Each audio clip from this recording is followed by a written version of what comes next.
যে জন্মের পর থেকেই কন্টিনিউয়াস জল পড়তে থাকছে, এগুলো বাচ্চার নেত্রনালী বন্ধ হওয়ার লক্ষণ হতে পারে। এবং এই নেত্রনালী বন্ধ হওয়া কিন্তু বাচ্চাদের ক্ষেত্রে প্রায়শই হয়, অনেক স্বাভাবিক বাচ্চার ক্ষেত্রেও হয়। এগুলো খুব নর্মাল ব্যাপার স্যাপার। তো তার জন্য সবসময় যে ড্রপস লাগাতে হবে, অ্যান্টিবায়োটিক ড্রপস, হ্যান ত্যান এই সমস্ত জিনিসপত্র নয়।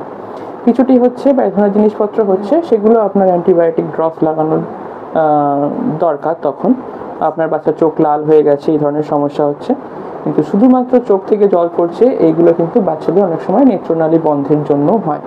নেত্রনালী বন্ধের ক্ষেত্রে কি করবেন, বাচ্চার একটা মাসাজ করবেন, যেটাকে আমরা বলি স্যাক মাসাজ।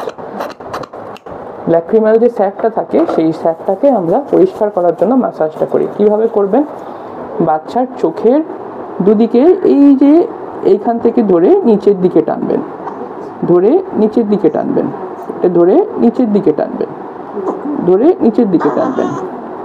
আচ্ছা, এই প্রসিডিওর মোটামুটি কতবার করবেন, যখনই খাওয়াবেন তার আগে 10 বার করে দেবেন। দিয়ে আপনার এই যে কন্টিনিউয়াস এই পুশিংটা হচ্ছে, তার জন্য ল্যাক্রিমাল স্যাক খুলে যায়। এই যে চোখে জল পড়ার ব্যাপারটা কোনো কোনো ক্ষেত্রে দেখা যায় যে 6 মাস থাকছে, কোনো কোনো ক্ষেত্রে দেখা যায় যে 1 বছর বয়স পর্যন্তও থাকছে। ঠিক আছে, সুতরাং এই শুধু জল পড়া ব্যাপারটা নিয়ে ভয় পাবেন না। পিছুটি হচ্ছে, চোখ লাল হচ্ছে, এগুলো ভয় পাওয়ার মতো, কিন্তু আপনার শুধুমাত্র জল পড়ছে, জাস্ট অনলি স্যাক মাসাজ করাবেন। ঠিক আছে, ওকে।